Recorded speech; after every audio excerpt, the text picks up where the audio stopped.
chaotic Arctic. Webbing is torn, some black galactic thing is born. So, chapter 3, At the Naked Sailor. The structure of this one is basically they land, they fight, then they have this recovery period in a tavern called the Naked Sailor in the slum city, Cathead, and it closes with their encounter with this entity called Udin the Nothingness Monster.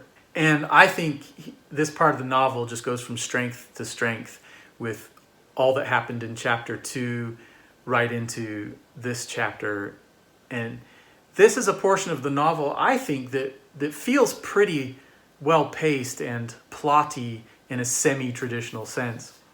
It's still pretty packed with stuff and careening a bit, but you're kind of moving on here. So as soon as they're back and it says they dismounted from their crafts and gave them to keepers, and I think earlier, somewhere else in the novel, it says that they stabled their craft. Like, I think he loves to do this, like, getting a medieval feel in a spacefaring setting. Treating the spacecrafts themselves like steeds is a really nice touch and gives it some of that, what I've called Lafferty's buffalo punk mode, where he kind of does a southwestern cowpunk type thing, but it's a more alternative version, in part more informed by Native American ideas and storytelling, and thus buffalo punk. And he weaves some of that into even a very, very science fiction novel like this one. And I'll show some other ways he does that as well. It's something he does in Space Shanty as well. And in his more southwestern regional tales in Oklahoma and elsewhere, he does this kind of thing with vehicles a fair bit too, and cars and stuff. And incidentally, the Blackfeet author Stephen Graham Jones also does that with vehicles a lot in his fiction. And I actually once emailed Stephen about that, and he kindly wrote back to me, and I have since misplaced that email. I think it was in an old account that I didn't manage to keep that, so that's a shame. But he said that he felt that it was kind of a Plains Indian thing to do, to treat their vehicles like horses to a degree, you know, and we get that term horsepower and so on. Anyway, they stable their craft, and immediately they're in a hand-to-hand combat. I just love the way this novel has so much of that kind of thing. And in fact, in that historical segment, when Paul was with Thomas back in 16th century London, it said that, like, that night or something, Thomas got in like a tavern brawl, and Paul tried to chastise him a little bit about it. It's like, because from Paul's perspective, Thomas More has long since been sainted, so he's a saint, and he's like, that's no way for a saint to behave. And Thomas More is like, well, I don't know, some saints brawl and some saints don't. But I don't think the historical More did anything like that. But Lafferty's Thomas More is a brawler. So when they get attacked, they get ambushed, basically, when they get back to Astrobe. He's just up and fighting, man. He is just all about it, man. He's like, let's kick ass. And it's so great. And it describes him as this quite, like, small man, you know, with like a low center of gravity or whatever. And but he's just stubborn and tough and knows a move or two. And this is just one of the coolest fight sequences I have ever seen in a novel, because it just like almost goes into this psychological and even like phenomenological slow motion of the fight. You know, it's not that long of a scene, don't get me wrong, but rather than describe like this blow and this parry, although it implies all that and you get a feel of like the fight, the fist fighting and so on, it's describing especially Thomas's perspective and maybe Paul's as well, but like what they're thinking and feeling and how dislocated they feel, and how they're like wondering, who is this person next to me fighting, and then realizing it's their companion, you know, and or like almost looking at themselves and going, who's that? Oh, that's me, you know. It's amazing. It talks about them having like a riven mind and stuff, which becomes again a metaphor for the theme of the novel, the riven utopia itself and its different segments of the slums on the one hand and the perfect cities on the other, etc. And I think even some of the dream material comes into this fight phenomenology, as it were. And so there will be some things to dig into there as well. They do escape, and then they're brought to, you know, because they're wounded and stuff, they're brought to recover in one of the slum cities, Cathead, in this tavern called the Naked Sailor. And there's some really nice little descriptions here as well. Again, in that really concise way that gives a sense of the whole feel of this city, and that will be developed later in a few other pictures of the city. And it gives me this is a weird thing to say, but it gives me the feel of some novels that I haven't read or completed yet. But hints of the sort of decadent fantasy or science fantasy or weird fantasy qualities of things like China Mieville and M. John Harrison. And I have read bits of their stuff, but I still haven't read the whole Baslag or Vericonium or whatever, but I've seen some short stories or started to read one of the novels or whatever, that kind of stuff. So there's a reason I get that sensation. So I don't know if that's correct or not, but I think it's well evoked. But it says of Paul as he awoke in this place and is like can't quite move in a straight line, it says, he had been lying on hay, and he had the impression that goats had been kept in that room. He found that he could walk, though not straight as a rational man would. He staggered out of the doorless room. He walked in an angular and indirect manner through the viscera of a rambling and noisome building, past a kitchen where a mad-eyed girl gave him a length of strong fish twined in kelp, and he continued on his way, eating it. He lurched along till he found a common room, and then another on a lower level. He heard the voice of Thomas More. He saw that it was coming through wired jaws. And then they go on having a discussion there. But I think that is just a lovely little evocation. The sense of the inner sprawl and maybe dilapidation of this building, its connection to a material level of life that would involve animals indoors. And again, you're getting medieval feels here. And the mad-eyed girl giving him this like little parcel of fish twined in kelp. Ah, that's beautiful. In a way, I feel like Lafferty does more in a sentence, setting up a beautiful medieval heroic fantasy type vibe than many authors can do page after page of attempting to assemble that. But don't get me wrong, I'm not saying there are people that do that kind of thing that I have very much enjoyed the longer process of telling that kind of thing. And of course that does other things that Lafferty can't or is not doing here. So I'm not saying like he's better than all those, but it's interesting the way he can do some great stuff with a little bit. And they basically have this little discussion with the people who live in the slums. The novel calls them lungers a lot, I think because of the damage it does to their lungs. It's so polluted and so on. And basically how they're like, you know, if you're looking for any sanity at all on this planet, it's actually here in this basically crazy place of the slums where everything is horrible. And so that sets up that mystery that's going to be followed throughout the rest of the novel. But there are, again, just like little tiny vignettes of the flavor and texture of this place. One of the things is it gives some more impressions of the mechanical killers. It says, the killers were milling around outside, and the air was full of sullen electricity. There was fear and anger like soot in the air. Botflies were spluttering and roaring about the slippery blood in the roadway outside and in the common room itself. There had been carnage, and the atmosphere spoke of more to come. So the mechanical killers are like this ubiquitous presence throughout the novel, always kind of hovering on the edges, ready to kill should it be called for. So you just feel that menace all the time. And I had always basically lazily passed over this passage. I love it, but I don't even know what I thought this would mean. I never thought it through, but I thought those botflies were like, you know, mechanical flies somehow associated with the killers that's never, you know, used in the rest of the novel. And I finally looked that up, and that's a species of fly. But I don't know, there could be significance in that particular species of fly. It's also known as a gadfly, and Lafferty is very much being a Socrates here who likened himself as a gadfly to Greek society and Greek philosophy in general. And Lafferty is pursuing a similar type of project. And also they're parasitic, and that could speak to things going on with this utopia and so on. But one of the lungers of Cathead says of the mechanical killers that they're devils dressed as tin cans, which again just adds flavor and is cool, but actually plays out very significantly late in the novel.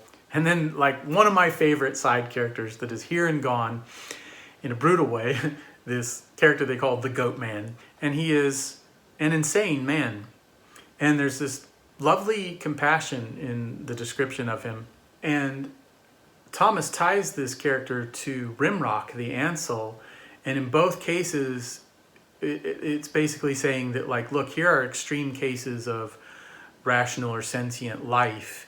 One is an alien species, something we can hardly understand as humans, and another is one of our own kind, driven to the extremes of mental health, mental presence. And when asked about both, Thomas replies that both are very much human. He calls the alien human as well, meaning what all share is a sentience or a rational being, though some may be other to one another in radical ways. And in the case of the goat man, he is demented, as Moore puts it, and that it's a judgment on this planet that there's not a madhouse, as it says, for him.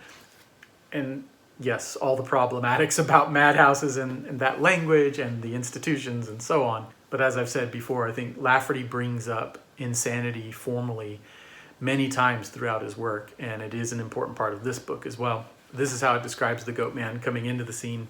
There was a clatter, a crash, a moan that was only half human, and a bleating scream that was dying animal. A poor man scampered in with 3 goats, a crazy man with unfocused eyes. He sat down on the floor, sobbing and coughing together, and his goats gathered around him. And after they talk about this for a moment, it goes on. The mad goat man was crooning a little song.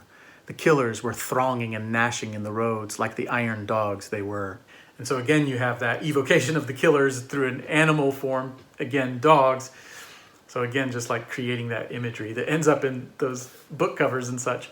But I think it's just such a lovely and strange little portrait of this man and his goats. And where I said aspects of the novel earlier and kind of throughout have reminded me of Zelazny, this has been a part always that strangely reminds me of Delaney.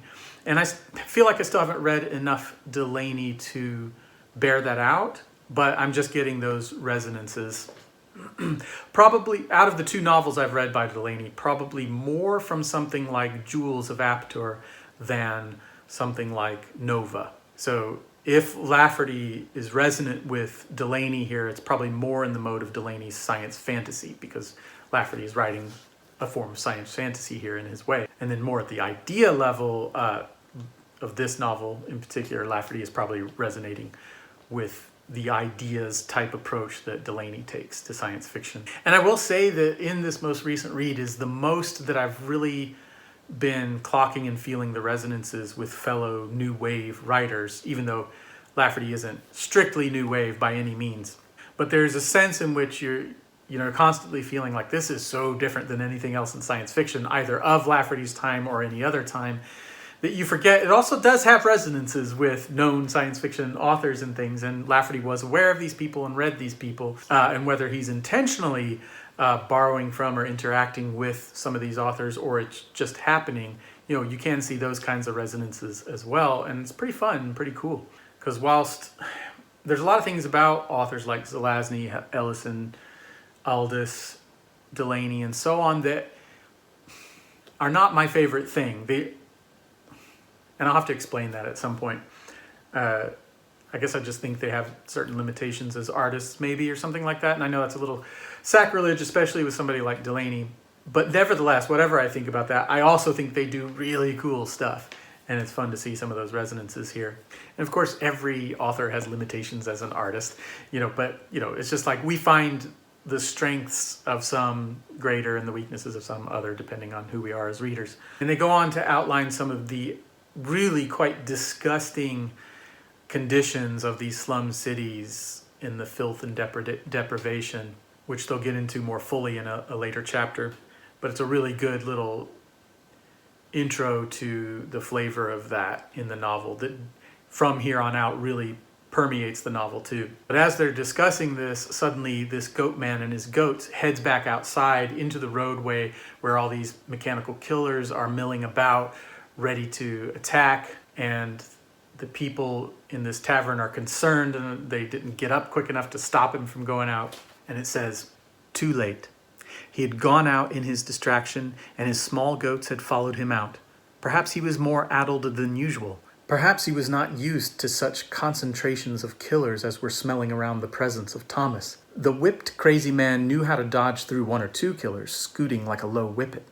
There were too many to dodge. The striding killers struck him down dead just outside the door, Passers-by withdrew to their own safety, and the little goats bleated in lonesomeness.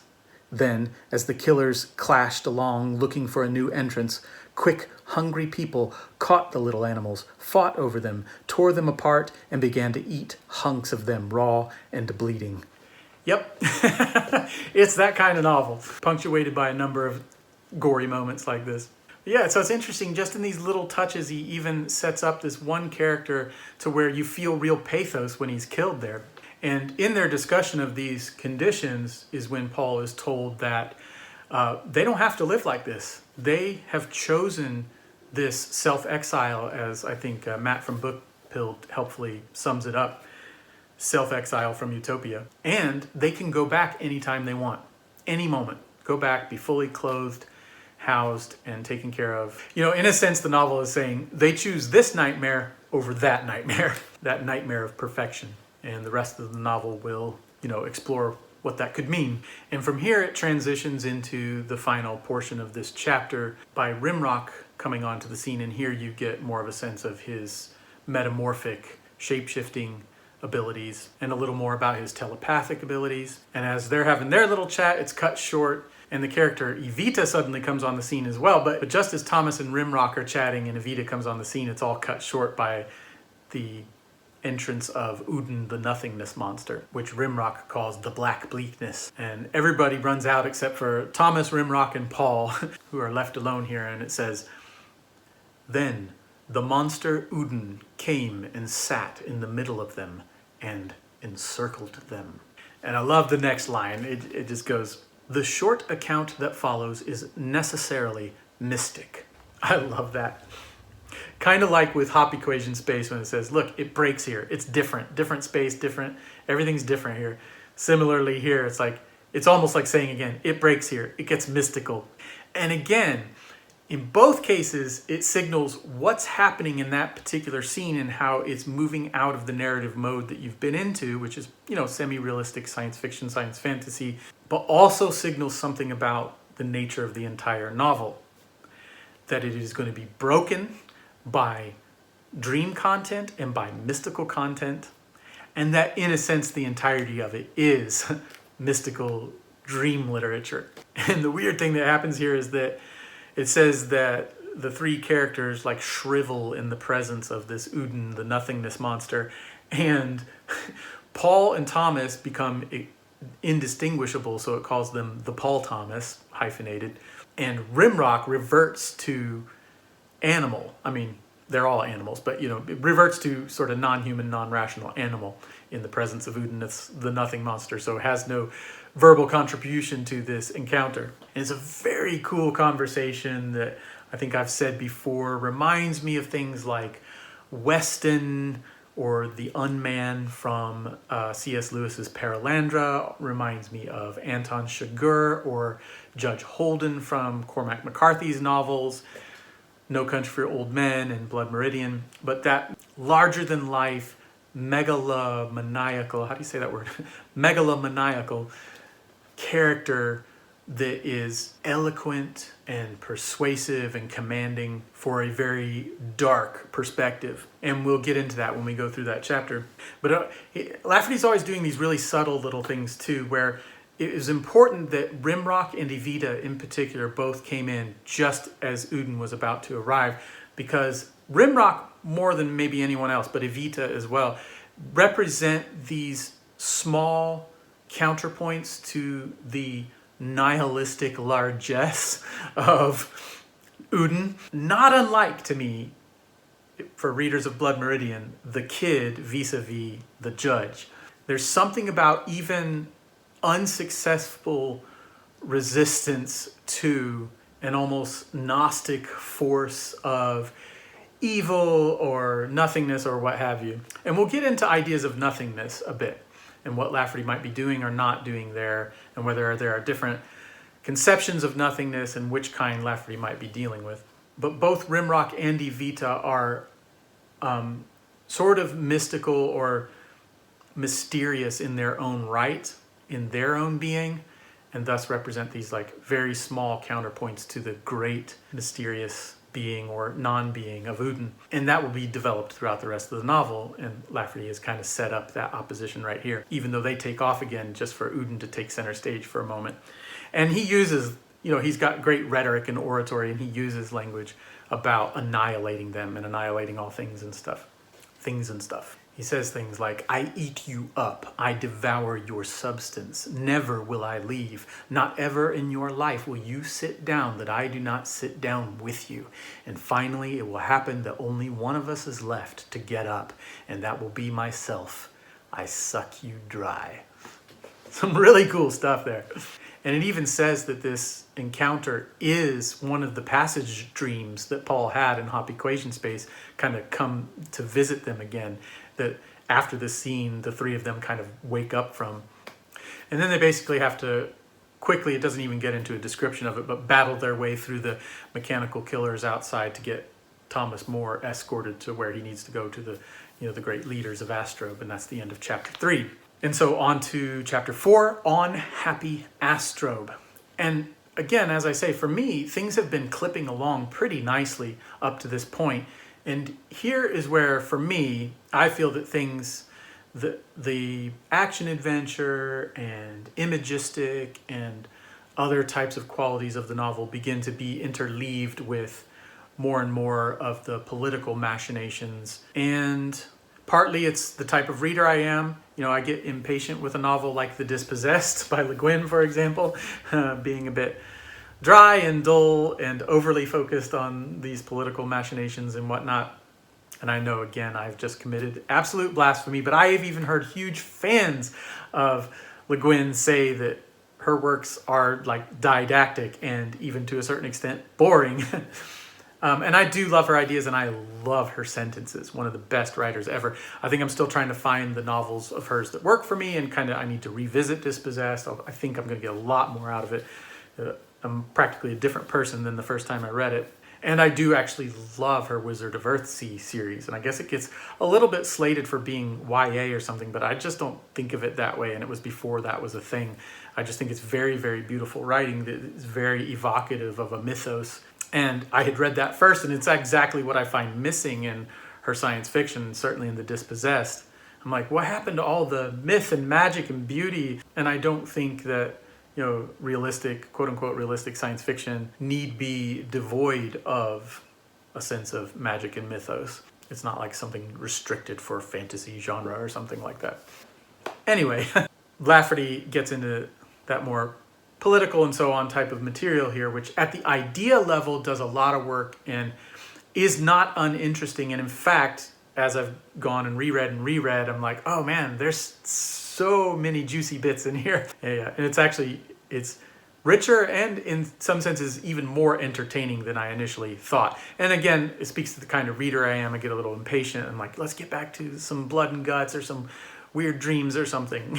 Although, let me be clear, I love a novel of ideas, and I love a philosophical novel, and that's one of my all-time favorite genres or modes. I just think they're done in different ways that work for me better than others. If you want to talk about like an existential novel or something that's full of ideas, it's been a while since I've read these, but I read a handful of Walker Percy's sort of existentialist, Catholic existentialist novels some time ago, and I absolutely ate those up and loved them. And it's been an even longer time, but I did enjoy like Camus' The Stranger when I read it a long time ago as an idea, as a project. And I do like philosophers who somewhat novelize their works like Nietzsche and Kierkegaard. So it's not that I'm opposed to that kind of stuff, it's just how it's done. And I think Lafferty does it in this novel in ways that I love and resonate exactly with how I think that kind of stuff is done best, and in some ways that pull me up a little bit. So the structure of this chapter is that Thomas More is finally put in touch with the leaders, and they have this like big assembly and ovation for Thomas More as the incumbent New World president. And then there are basically these 4 different conversations between Thomas More and those 3 powerful men that we met in the first chapter, as well as one more. And for all that I just kind of complained about this chapter pace-wise or tone-wise, maybe being a bit of a stumble, it actually is a great chapter and has some of my all-time favorite stuff in this novel in its pages.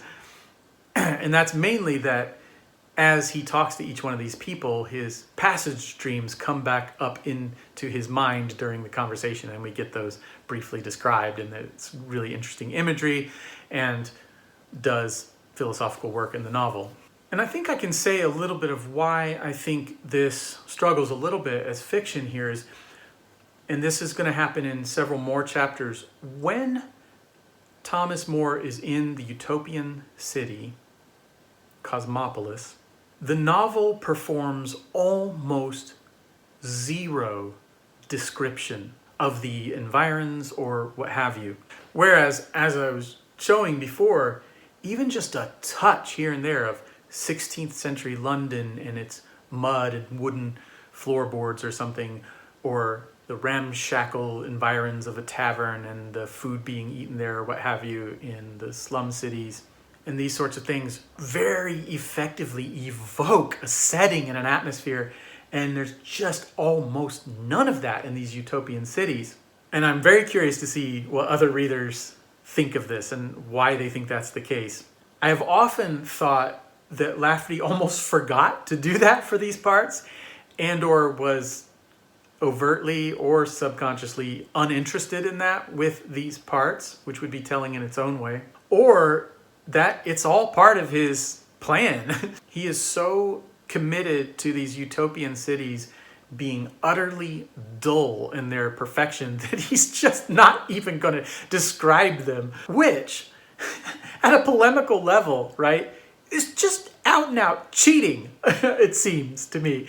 You know, he's just building a straw man there. But as I've said before, in his really over-the-top, sometimes almost hyper-allegorical way, things become a bit cartoonish and silly, and they push so hard in that direction that they begin to work. And you're like, well, it's not entirely fair, but it is making a certain point that people have made about utopias and stuff, and it's got us thinking about something that could be so dull that it's not even worthy of description, even in all its perfection. You know, he could have taken a moment to describe, I don't know, shining towers and beautiful clothes and I don't know what. In fact, you know, speaking of the dispossessed, and I think people have said this, but when she goes to the sister planet that is like a capitalist, almost utopia, or it's just a capitalist society or whatever, it's so colorful and well realized and stuff that it's such a stark contrast to the desert anarcho society. And for me, it was one of the most entertaining parts of the novel, and finally felt like, okay, this feels like fiction and it's moving along and it's interesting and what have you. And, you know, in her own way, she's making her own point, not unlike Lafferty's, but by the exact opposite means, which you might find to be a better move, you know, making the thing she believes in more of an underdog and showing its flaws, and then like ornately describing the things she's against, although through that it's deeply satirical and critical and makes its point that way. But here in this chapter, it just says that, you know, the architecture is all grand and that every citizen is elegant and everyone lives in luxury and beauty and ease. And he's like, fill in the blanks if that interests you. I could not be arsed about this. You want little depictions of taverns and goats being eaten alive or maggots inside of wounds, which was a part I didn't even mention. I'm your guy, says Lafferty. But I am not going to be bothered telling you about how great some utopian society is. It's whatever you think of it on the political level or whatever, it's kind of hilarious and just odd. And here we begin to get a trope that Lafferty does throughout the rest of the novel, where he gives this little capsule description of Thomas More and his retinue that includes Evita and Rimrock and Walter Copperhead the necromancer and some other characters. And each time described with a word or two slightly different that adds to their characterization, and is just, I don't know, I find it a really fun little poetic evocation each time. And it is very effective in being his counterpoint to everything he finds wrong, whether it's elegant utopian citizens or a nothingness monster or programmed people and mechanical killers. Like, this is his counterpoint. And it's an interesting counterpoint because it's not, say, a small band of really decent and upright, clean, lovely people. You know, he could have gone that sort of direction. It's a weird little group of people, some of whom are not even human, some of whom are even mechanical or programmed themselves, almost all of whom are preternatural in some way or another, including like having multiple lives or switching bodies or having sort of sorcery-like powers, and so on and so on. And Thomas himself is cantankerous, and though we now know him as a saint, in Lafferty's depiction of him, he's not even a Christian man. He says, I believe for a little in the mornings sometimes. He just has this shaky faith at best. Although, to be fair, it does intimate pretty clearly that Paul is a Christian man, and there might be some others in the group, but definitely not all of them, and they talk about that. And this reminds me of his cycle of stories around Epictistes, the AI computer thinking machine that gets his own novel, Arrive at Easterwine, but there's a cycle of short stories there as well. And both in the novel and in the short stories, there's this repeated grouping of characters who are that institute. And they too are a very mixed bag of ideologies and beliefs who are nevertheless his group of people doing the sort of parascientific experiments that he thinks fictionally, you know, are very important for exploring the ideas he wants to explore. And there's the Ostro and the Men Who Know Everything cycle of stories that also includes an extremely strange grouping of basically middle-aged men and teenagers, boys and girls. Some of them are their children, and the teenagers are, generally speaking, preternatural or paranormal or cryptid or what have you. And Lafferty's grouping of, you know, basically his good guys is always this really mixed bag. So, you know, and here in Past Master, it's very significant, and we'll have to keep thinking about that. That's his idea of a kind of alternative underground community over against social forces that he thinks are nefarious. Make of it what you will, but it's certainly interesting. And here you get your first senses of very overtly how this triumvirate of high up oligarchical leaders and some others are definitely just trying to control Thomas More and use him as a puppet, and how he wryly and cleverly constantly resists that whilst seeming to be on board and like totally up for it, and initially for a long time just totally embracing utopia and being impressed by it. And he genuinely is, but he also is like fair-minded enough that he knows there's two sides at least to this story, and he needs to really hear it all out to get a proper picture. I mean, even some of the most sinister things about this society he's initially impressed with just at almost a technological and sort of experimental level, such as that there are mind probes, or what are also called mind crawls, that he can already feel probing his mind. He says he can feel them crawling like moles through the tunnels of my head. And that he's already figured out a way, he says he's caulked them, and he does so by thinking in Latin, that whilst they have the technology to rapidly learn languages and stuff, it doesn't happen instantaneously.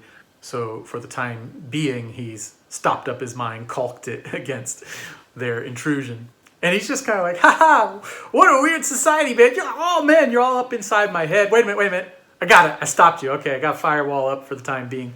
And he knows it won't last. So it's just it's fun and interesting. So as the convocation is over, he gets into these discussions, and the first and probably longest one is with Cosmos. And I honestly think some of it is bloviating, particularly on the part of Cosmos. And that was set up in the first chapter. You know, it says he's got great oratory and he likes his own oratory. But as I said, it's doing really good work at the idea level and getting us to think through some of the big concepts of the novel. And as he's talking to Cosmos, one of these passage dreams from Hopp-Equation Space pops up into his mind, and he sees him as a lion-headed spider saying, "Do not rumble my webs, oh do not rumble my webs." And then their conversation goes on. And there are a lot of interesting things. It talks about, you know, at one point it's like that the latest spate of presidents have all been like sort of pro wrestlers with like fantastical pro wrestler identities and stuff like that. So, you know, it's just like it's peppered with all kinds of cool stuff in there. They get into a little more about like Hop equation travel and some other things, and, you know, what it means for a society to advance and whether that advancement is strictly a technological thing or a thing of the spirit and soul as well. As Thomas More says, he thought that the future would be devoted to advances in the intangibles, as More puts it, and things about the programmed persons and what have you. And it's all very interesting and useful. And then he talks to Proctor, and he's much more like overtly sinister and a little bit, villainy in a pantomime way that still really works. That kind of thing happens a lot in fiction, a lot in genre fiction, where you get pantomime villains and they really put me off. They're boring and lame and what have you, where I don't find that to be the case at all with Peter Proctor. And a passage dream comes up of Peter Proctor as this fox with an asbestos tail crawling on this thin crust over a volcano and sort of an abyss, and questions about who's controlling who and these sorts of things. And again, hinting at things about the programmed persons and indeed Proctor himself. And he has a conversation with Fabian Foreman, and they're talking about the sickness of Astrobe and how to heal it, and Foreman's hopes basically for that death and resurrection, and what is the nature of the sickness and why are people choosing to be in these slums, etc. And during this, the passage dream of Foreman comes up, and this one, whereas the others have these really cool images that kind of immediately grab you, this one's stranger. Like he's weeping like a hawk sitting at this table shuffling these cockle shells. And the dream concludes this way, and then watch how it like sort of lively moves back out of the dream into the conversation, and all the poetry really of what Lafferty's doing here. It's really good. It says, "But one of the cockle shells was actually a cockerel shell, and the foreman hawk noticed it with a start. Then a thunder came and sat down at the table with him. 'It is Mother Carey's own chicken you destroy there,' the thunder said. 'There is not woe in all the worlds like your woe.' 'I know how a cat watches a bird,' the Thomas said to Foreman, and the passage bird had flown. 'And I know how well the bird can serve the cat in his business. You'll nowt take me in one mouthful, though. I'm a bony bird, I assure you. And now I see that you are a hawk and no cat, but still you pounce on me. What do you mean, little Thomas?' And so on. But the passage bird that has flown here is the passage dream. And just that in and out, that sinuous sort of in and out of imagery there between waking and dreaming reality, and metaphor upon metaphor, and just this, I love those sudden unexpected turns, like a thunder came and sat down at the table with him and said. That is great. And again, note in all this, the deep and continuous connection to the non-human in Lafferty's fiction, and in this novel no less than others. And I forgot to mention that when he's talking with Proctor, they talk about how the suicide rate is going up and up in Astrobe, because there's basically these like suicide booths that you can go to at any age, anytime you want. He even talks about children doing it briefly. He just throws in really dark stuff like that, so that even when people don't opt out for life in the slums, they find the life of perfection in the utopian cities to be so wearying that they want to end theirs. And again, like I said, it's pretty over-the-top caricature of his ideological enemy here. But nevertheless, maybe sort of works on a certain level. Not in us taking seriously that this is literally how things would happen in a post-scarcity situation that's engineered through various politics and social ideas. I don't know if Lafferty literally thought that stuff would happen, but if he did, I don't think it's very persuasive. However, to the degree that he's using this exaggeration, almost a tall tale exaggeration at a socio-philosophical level, to get some things across about what he takes to be the flaws of those social programs and so on, I think it can be interesting. And we don't have to agree with Lafferty or any other author to glean some really important things for them. Let's say that, your orientation is more toward some kind of communist, left-wing, socialist attempt to make the world better. You can take something like Lafferty's exaggerated critique of that and say, well, I can still take this as a warning of what I don't want it to be. And, I listen to a lot of left-wing oriented, podcasts and things talking about literature and stuff. And there's plenty of inner critique in those circles about ways to do this well and not well. So I don't know. Maybe Lafferty can help with that conversation. I await those readers to engage with Lafferty. I mean, Matt from Book Pilled is certainly more of that orientation. Although his reaction, well, no, actually I'll link to it. Look at his reaction. He has a pretty balanced reaction where he's just kind of put off by some of this philosophically, even though he really likes it literarily, but also does take on board exactly what I just said. He's like, look, there is an argument here to be engaged with, and that as a more left-wing person, there are certain non-left-wing critiques that do need to be answered, as he put it. So yeah, I think Lafferty can be part of that conversation wherever your ideology lands. And also one of the things that he talked about with Foreman was this question of, well, basically talking about utopian cities versus the slums. He says that the two things are eating each other up. And who is to say which of them is the rightful body and which is the cancer? And that's the novel in a nutshell. That's the novel's idea and tension in a nutshell. And come on, it speaks to our times and divisions that we have politically and who's the cancer and who's not and that kind of thing. So it's quite relevant in that way. Although, let me put this caveat in there. For all that I think this works at an exaggerated level, I don't love things from any perspective, including perspectives that I agree with, which would be more left-wing. I don't like it when people set up like huge kind of inviolable binaries and in-groups and out-groups, and rather than tensions like sheer divisions and these sorts of things. And Lafferty is in danger of doing that a fair bit throughout his fiction, and it's a little hard to tell what he's doing sometimes, where it seems pretty blatant that he's doing that, and other times where he seems to really complicate that. And in this novel, initially it came across to me as very much putting a pretty stark divide there. And the more I read it, the more I'm like, wait a minute. Actually, he's doing something much more interesting and kind of weird here, and suggesting almost that there is this intense divide that is nevertheless deeply connected, and two sides of a thing deeply in need of one another. So it could be more interesting than mere good guys versus bad guys or what have you. And his final conversation in this chapter is with a character we haven't met before, though he was mentioned. It's just called Potts Camp. And I think this is probably the most interesting conversation here. There's a little more mystery about this Potts Camp person. And Potts Camp is fairly overtly denoted to be a programmed person, which we'll have to get into this in the discussion too. Like, what is a programmed person? I think I've always taken it as an android, a replicant, or what have you. Yeah, and is that exactly what the novel means by that term? Because, as I said, Lafferty just refuses to use any of the terms that we'd be familiar with in science fiction, and comes up with his own adjacent terms like programmed persons, mechanical killers, and so on. And here we get this little bonus dream sequence that says it's a capsule dream like a passage dream. So it's not necessarily coming from that Hopp-Equation Space experience, but nevertheless it bubbles up as he's talking to him. And it just performs another little micro tale within the narrative that speaks to the larger themes of it. And I just love it. It says, "Another capsule dream, like a passage dream. There was a boy who built a toy. It was a clever boy and a clever toy that he built. Which one was Potts Camp? Thomas could not say, for they both looked like him.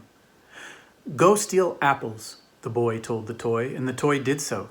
He brought back an armload in no time at all. Go out to my best friend in the road there and knock him down, the boy child said, and the toy did so. He knocked down the best friend, and in return he got himself bloodied up and battered.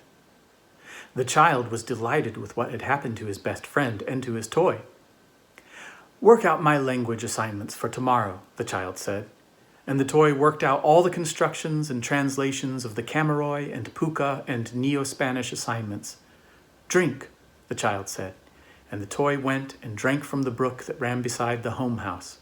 Eat, the child said, and the toy ate the child up, every limb and light and bone and morsel of him. Was that Potts Camp? Was he a toy who would eat you up? Or was he the guileless one who would be devoured? And again, as I say, you have the novel just encapsulated there. And so we'll get into that. And lastly, importantly here, Potts Camp kind of foretells to Thomas that there's going to come a moment later that Potts Camp and other programmed persons are going to take Thomas aside and reveal to him the back of the tapestry, which is an important image in the novel, which will take center stage in chapter 10. And it's one of my favorite chapters. And Pottskamp says, "The other side of the tapestry is shaggier, but it is a real picture also, and a much more meaningful one than the world you look at now. Take out your eyeballs and polish them up, Thomas. Sweep out your ears and garnish them with acanthia. You will need all your sensing organs at their clearest to comprehend what we will reveal to you. Have you never had the feeling, Thomas, that you were looking at everything from the wrong side? You have been." I just love that. Take out your eyeballs and polish them up and garnish your ears with acanthia, which we'll try to look into. And I haven't really been able to quite figure out that reference or what it means here. Just great language there. Webbing is torn, some black galactic thing